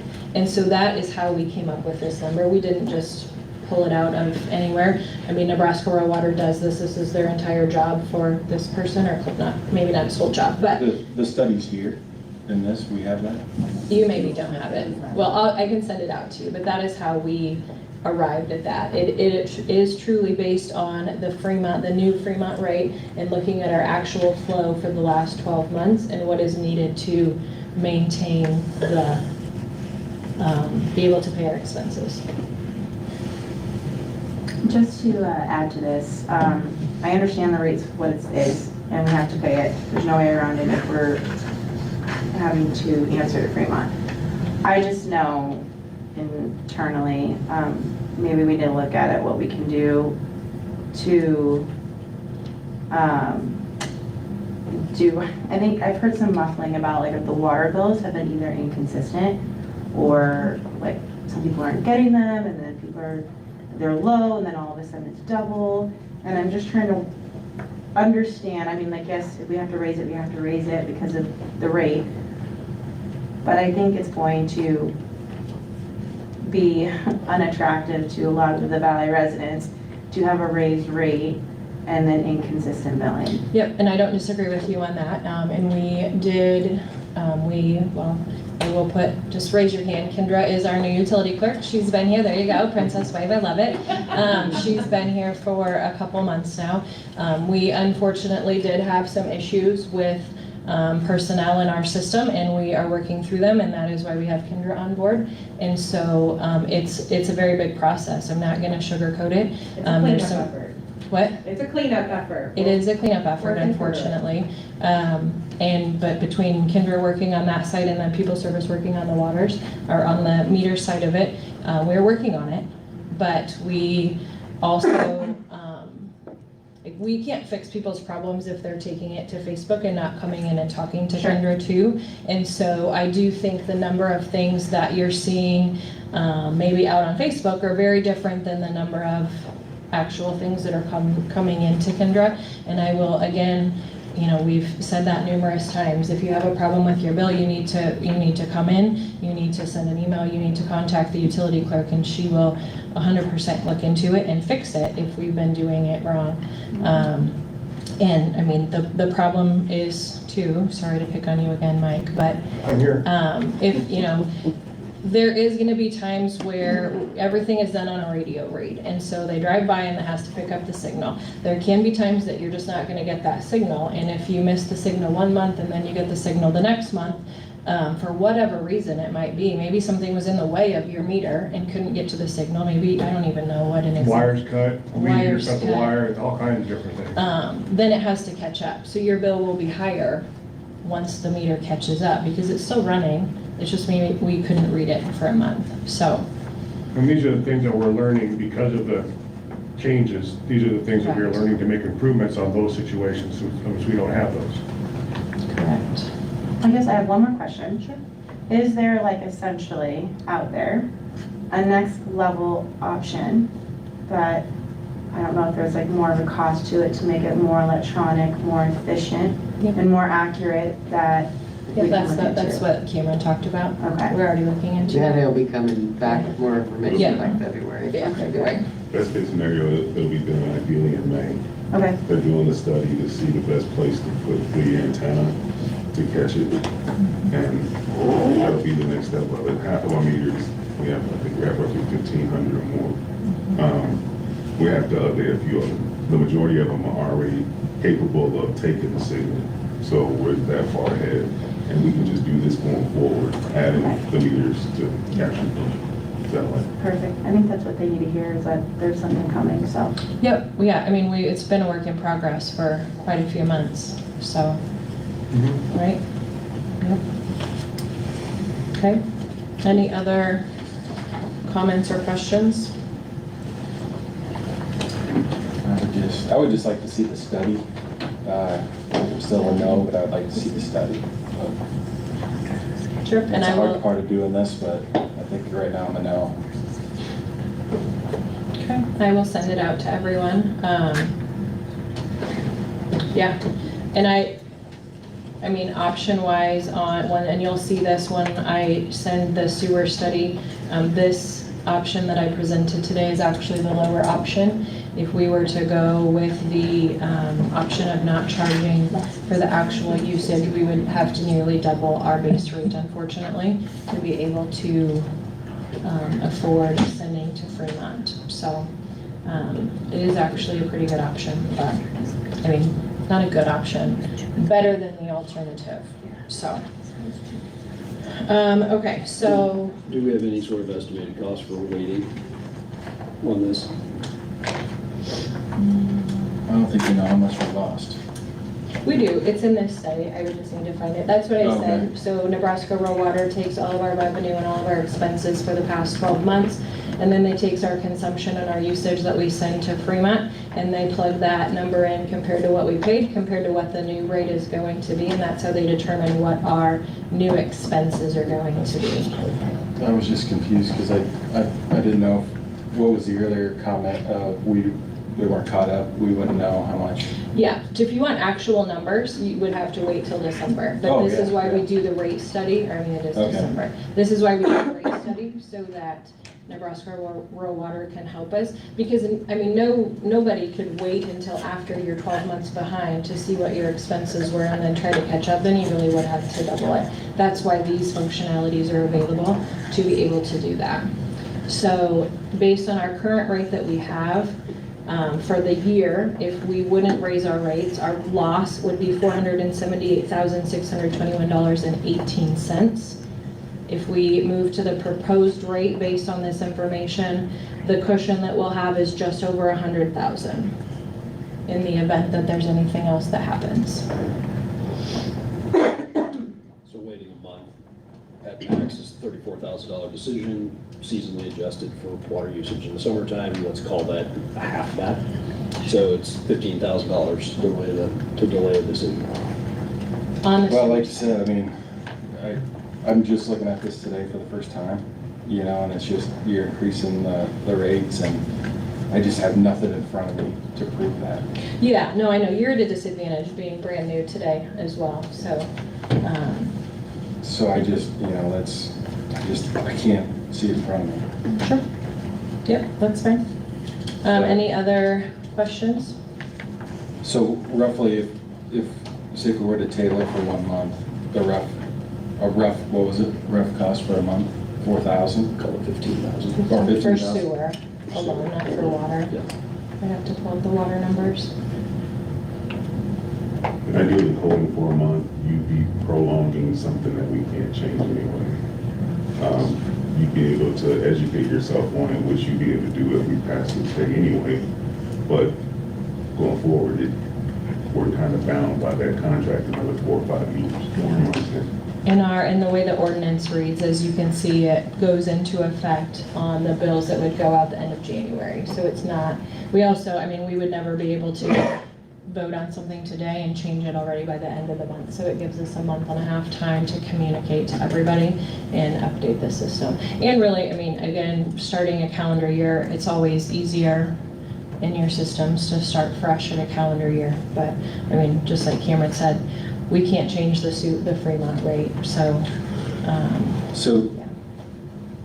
We would truly be losing money if, say, everybody voted no here today. The city would be losing money. Correct. Well then, at that sake, then, if that's true, I mean, then we obviously don't want that. Well, right, and that's why I say we don't put our water and sewer rates in to make any money on it. The city doesn't make an income on this. We determine our water and sewer rates to pay our expenses, and that is all we do with the money. We can't use it for anything else. We can't use our water and sewer revenue for anything else. Like, it is an in and an out. And yes, and not doing the water one, I mean, we could get by with that one for another 3 months because that was the original rate study that we needed to increase on that 5-year step. And this is going to year 3 that we reviewed 3 years ago, so. And is that study available to the public, like on the website? I don't remember if it is or not, but we can put it out there. Okay. Yeah. Did I understand you just there correctly? We can increase the wastewater, but we can vote on that, but we can actually not increase the water rate? We have to increase it in February. Okay, but you said we could get by with not increasing the water rate. Yes, and the reason being is because, like I said, our previous ordinance said we reviewed it in February. We are trying to back that up, and if we're going to communicate to the public a rate increase, it's a heck of a lot easier to do it all at the same time than to say, oh, we're gonna do this today, and then in 2 months we're gonna do this. So yes, we can get by and not lose money on our water system if we wait until February to do it. But consistency-wise, for what Port Kendra has to communicate back there and change in our system, it makes it very difficult to do them 2 months apart. It's a heck of a lot easier to do it at the same time, unfortunately, from a personnel and system perspective. So, any other questions? All right. With that, I would entertain a motion to introduce ordinance number 828 on the first reading. So moved. Is there a second?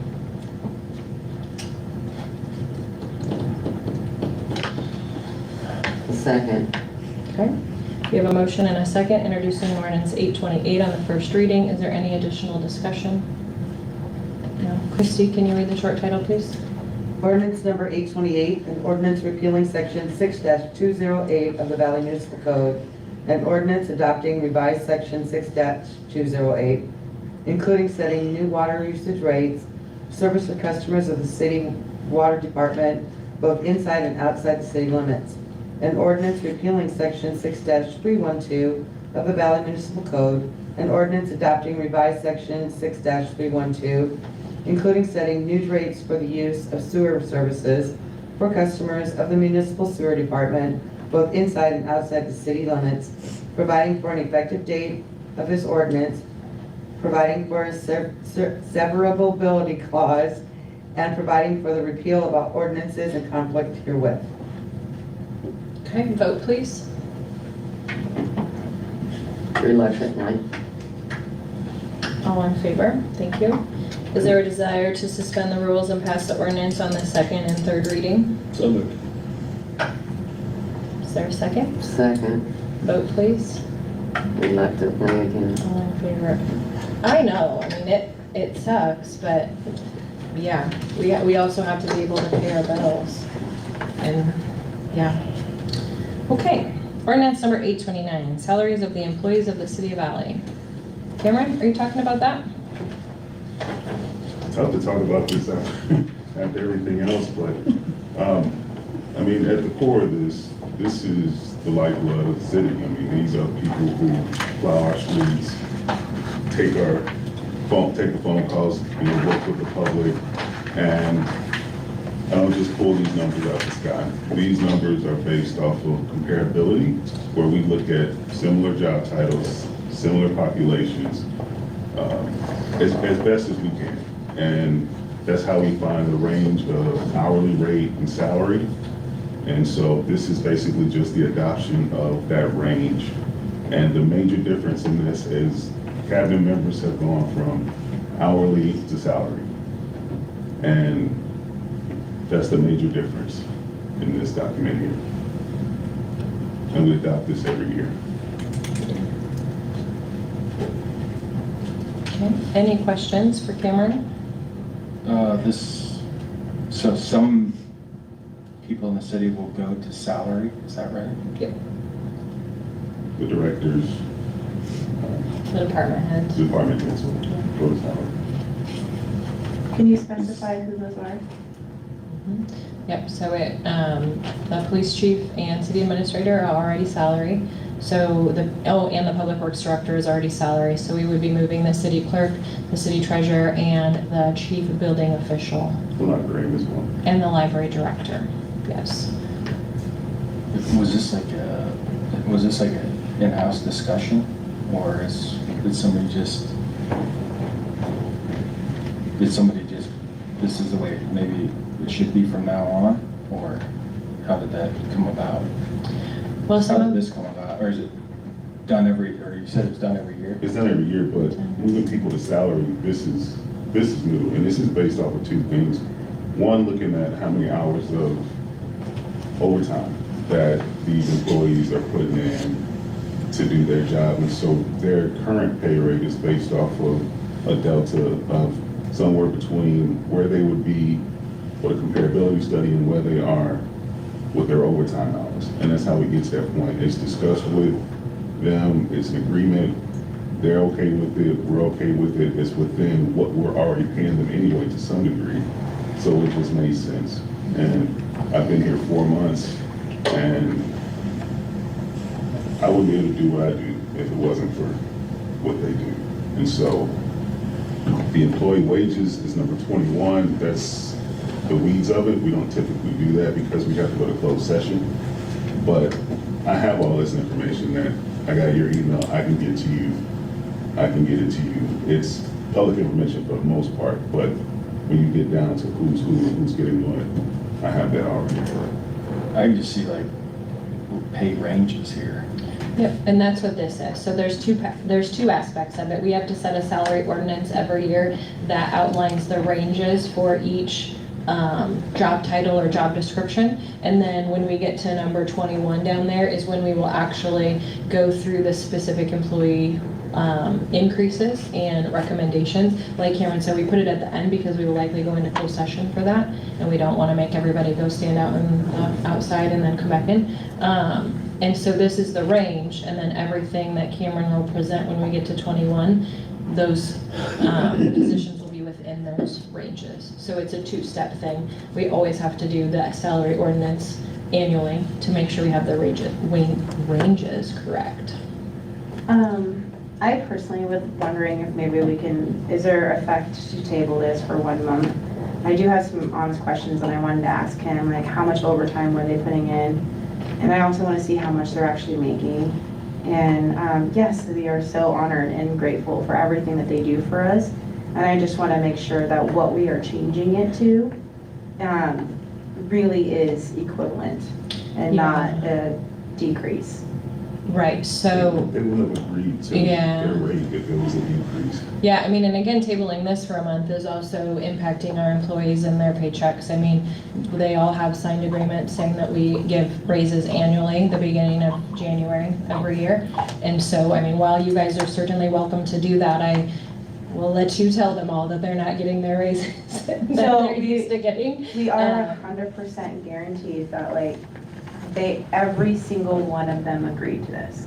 Everyone that's agreed to be a salary yes, sir. has agreed to their wages. Okay. And so that means they agreed to be salary? What are the requirements? Do they have to 100% work that 40 hours a week? Or like, let's say like they have another requirement throughout the day that makes it 35 hours a week? Are they required to make it up on that weekend, or can they just make it up the next week? Like, how does that work? It's usually carried over because some weeks they'll work more than 40 hours. Okay. And some weeks they'll work, if they have to leave early, but responsibly, they've met the 40 hours, religiously. It's the overages, 100 plus hours over, 60 plus hours over, where when you're looking at time and a half, it just doesn't make sense to continue at that rate. Now, can you do your job within these 40 hours with this salary? Of course I can. If you want to come a few minutes early, that's on you. If you want to leave a few minutes late, I don't micromanage them because the complaints aren't coming from what they're doing. Sure. So, and believe me, to find a utility clerk that we found that could step in, it's hard to find quality anywhere. And you have to be competitive with rates because we're competing with Fremont, we're competing with Omaha and Elkhorn. And so that goes into it too. Yeah. I think the other thing that has changed, at least for 2 of them within the last year to year and a half, is they have direct reports where they didn't before. And that a lot of time will go into when somebody will become salary versus hourly. I think I'm just asking as an individual who's been an employee before and has been switched to salary and then like, kind of wish I wasn't. No, I get it. And I mean, we can reevaluate that if we get there, but you'll see when we get to the employee wages is that Cameron has worked with all of them and they're definitely being compensated. It's not like we're giving them a lower salary amount than they were making with their overtime as well, so. And it ties into their job description as well. We're not asking you to do more within those 40 hours than you're already doing. And quite frankly, some people work 2 jobs, and we're having to find the happy medium and paying them what they would make at the top tier, either one of those professions. So. And I mean, we have at least 2 that I usually have to tell them that they shouldn't come in on certain days. You know who you are over there. I mean, thankfully we have a group of people that is on the other side of that, and we appreciate very, very much. You too. Good discussion. I'd make a motion, we pass ordinance number 829. Okay, John has made a motion to introduce an ordinance 829 on the first reading. Is there a second? I'll second. Okay, we have a motion and a second. Chrissy, will you read the short title, please? Ordinance number 829, an ordinance of the City of Valley, Nebraska to amend ordinance number 799 relating to the salaries of the employees of the City of Valley, Nebraska, providing for an effective date of this ordinance, providing for a severability clause, and providing for the repeal of all ordinances in conflict herewith. Thank you. Vote, please. All in favor? Is there a desire to suspend the rules and pass the ordinance on the second and third readings? So moved. Is there a second? Second. Vote, please. All in favor? Ordinance 829 is passed. People service update. Hello. It's been a while since you've been around. Well, it has. Yeah, there was a couple of things that happened there that I just wasn't able to make it. Well, good to see you back. Thank you very much, thank you very much. Mike Adair, People Service Inc., Region Manager, 207 East Condon Street, AKA Winter Street. It's a joke. But anyway, welcome aboard. If you guys have any questions about People Service or anything else, any of you, but since you two are new, I'll go ahead and put it out there. My phone number's out there on Facebook, it's everywhere. Go ahead and give me a call. Happy to answer any questions. In the month of November, on top of normal operations, obviously we continued to work on the meters, and we had all the lift stations cleaned out to get all the fats, oil, and greases out of there to avoid any backups over the winter time. And that's really about it as far as anything on top of our normal operations. Mike, can you touch on the meter reading, commercial meters that we talked about earlier? Okay, so commercial meters, those are kind of like the heavy hitters, as she's like to say. So we've been having a lot of problems with the radio reads and getting numbers in there. So we have to go back to actually manually reading those, going into those places and actually manually reading them so we get accurate numbers until we can get everything else fixed with the either new system or the current system. So we are aggressively acting on that and physically going now every month and reading those meters so that we can get accurate numbers on those until we're able to get them fixed. Meters are a beast of their own because you'll never get 100% every month. You just can't, because people break wires, they move stuff in their house, they knock over the MXU, the wireless device that we have to read from. Batteries go dead, they're only good for 10 years. We have, I don't know how many now that we're actually replacing the MXUs because the batteries are dead. It's an ongoing thing, right? It's never ending as far as the normal maintenance of them.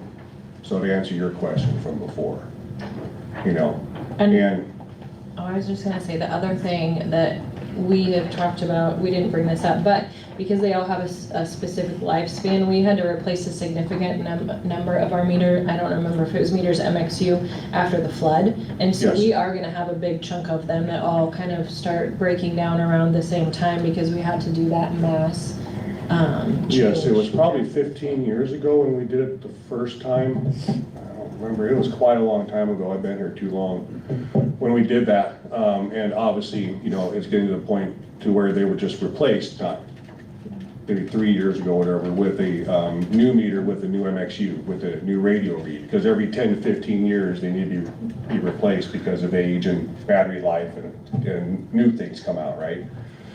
So, I don't know what, going with what he talked about, going to the cell phone base and stuff, yes, that is gonna help with the accuracy, because we can put alarms on them that then she'll be notified of, when there's constant use or something, and she can contact homeowners and say, you got a leaking toilet, instead of them waiting until their bill is due and they've used 4,000 more gallons, right? So that is gonna be beneficial. Any more on that? John, did I do what you needed? Yeah, I didn't know if there was an SLA in your agreements that said we would read this many meters, or that there would be uptime kind of numbers on that. No, are you talking about our contract? Yeah. Our contract states that we will maintain the current meters. It doesn't say anything about a meter replacement plan or anything else. That's just to maintain the current meters that are there. Okay. And that's what we're doing now, trying to anyway. Who does replace meters in town? We'd have to have that discussion when we get there. Replacing meters is quite a challenge because you can't do it during regular business hours because 90% of your people are not home, and you gotta make arrangements with them and you have to do all that. So normally a group of people will come in, that's your contract, that'll do it in the evening hours and weekends. And they'll work 8 hours, but they'll work different hours than normal. And then they'll just do blocks at a time, they'll bring in 5, 10 people, and they'll just do blocks at a time to get it done, because if you have 2 guys doing it, it's 5 years. By the time you get into every home and get appointments and, get in the home, so.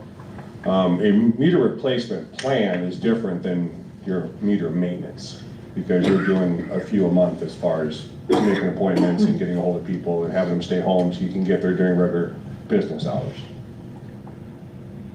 Question. Back in August 2019, immediately after the flood, we hired Anderson Plumbing to go house to house to replace transmitters. Is that the same thing as the meters, or is it a different component? It's the MXU is what I think you're referring to, and that's the radio read box that's on the outside of the house. I was just trying to remember, because you guys said they hadn't been replaced in so many years, and then I was just wondering if that. Meters and MXUs are different. So now we got a mixed bag, right? Of half of them are gonna last longer than the other half of the original plan of doing them all at once, and then in another 10, 15, you do them all again. Now we got a mixed bag, because that flood destroyed many of them. And so the meter, just for education, meter is what is actually flipping over based on your water usage. The MXU, like he's saying, is what connects to the meter to get the radio read. So we have to have both to be able to read them. I mean, you can have a meter installed before you might have an MXU and it's still flipping, but you can't actually read it until you get the MXU connected. And your MXU is outside on your house. So like he said, if you hit it with your lawnmower, or you, flip a rock at Squirrel chews through it, naughty dogs that chew through it, you never know. Yeah, there is a wire going from the meter to the MXU. Yes. Thank you. You're welcome. We also end up finalizing the ozone treatment from the chemical treatment. So instead of $80,000 a year for the chemicals, we spent $50,000 once, and we'll be able to use that for 10, 15 years. So that's going to save us money the whole time. So take's gone, they're gone. So no, that is good news. That is great news. Anything else? John? No, sir. See All you right. next month. Thank you. Yes, you will. All right, city engineer, Craig.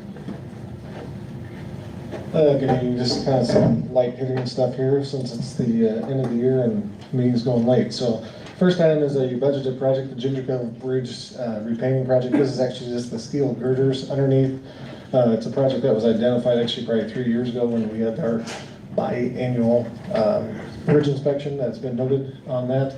It's a budgeted project that Doug and I had put in there for the street project, but tonight we were just asked to approve for advertising for bids. With the holidays, we are trying to get this into the paper for the advertising requirements with the 3 weeks and making all that work. And then the January meeting is actually somewhat late in the calendar. I think it's the 14th without looking at the calendar. So this way. So it's not the whole bridge? No, we are just repainting the I was other gonna say, side how many steel. times are we painting that bridge? The last time anything was painted was in 16, it was the outside wood, and then last year, we did some immediate repairs that were identified just on the steel itself. All right. So, Okay, I'd entertain a motion to advertise for bids for the Ginger Cove Bridge repainting project. So moved. Second. Vote please. All in favor? then just some general miscellaneous updates on the projects, the Valley Haven lift station and Ginger Woods lift stations. Those are the ones we've had under contract. We're trying to get Verba Construction back into town. They had put that project basically on hold on their schedule with waiting for equipment that's since has all arrived. And now we're trying to get back into their hopper. They're conveniently behind on a lot of projects with some of their own internal staffing issues. But they are getting back to this in the near future is what we've talked about. The water treatment plant, I had mentioned just briefly earlier, that project actually, talking with them over this last week again, is slated to start in January. So we are scheduling the pre-construction meeting next week, tentatively set for I think the 17th, next Tuesday. We have a person from the state, and that's actually their only availability, so that narrowed down the selection for that. This not new development, but the development project of Valley Lakes Business Park is one project that we've been going off and on with some of the TIF stuff, and we're continuing with that over the last month. And that will be on the Planning Commission next week in what you had referred to, or the previous council had referred to as the CDA tonight. And then also the FY25 is street projects. We're working with Doug on those, just getting those going here for getting them ready for the spring, summer construction as well. So again, those are just budget projects that we are just getting kicked off on now. So with that, I'll be happy to answer any questions. We have questions for Greg? Okay. City Attorney, Jeff?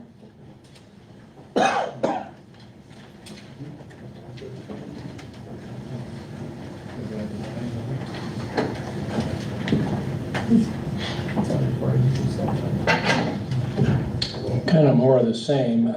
We got most of the Catalina project over the finish line last month. Finished up with a lot of that. We're still working on the resolution to be presented in January for the LB 1197 election, and it's the state sales tax holdback. So we talked about that today with Jake and Melanie. That's going to be part of one of our meetings before the next council meeting to try and get them up to speed. I think we'll have maybe one of the developers come, or Brent Beller, their attorney, and try and get them the same information that John and Linda have seen already as council members, so that they're up to speed on everything, because it's a big important project. Also looking at their cost sharing agreements, because they relate to some of the things on the resolution, and as you know, we've hired a bond lawyer, Mike Rogers, to review that. He's got the draft of the resolution from EAA's attorney, and he made some changes, and so they're still going back and forth with that, but we'll be ready. That will be on the agenda in January. So Greg mentioned Valley Lakes Business Park. That'll be coming back through the system. I talked about Sonic earlier. I'll be following up on that and giving the investigator that I talked to today some information, the vet reports and things like that they're going to need to complete their investigation. We had some personnel matters we worked on last month, and that should be good. I think the main thing going forward in the next month with the holidays, we'll be getting ready for the meetings with new council members and getting them up to speed, and then the 1197 stuff, making sure we're ready on that. Questions? Questions? All right, thanks, Jeff.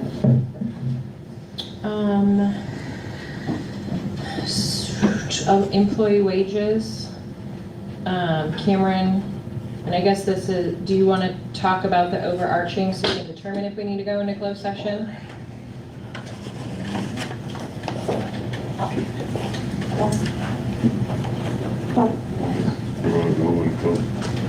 The wages, the cabinet members are the only people that got over the 3%. With their employees, they were able to give them the flat 3% across the board. We didn't go into performance or merit-based. This is a delta from the cost of living, where you can go anywhere from 3 to 5% right now. We stayed around 3.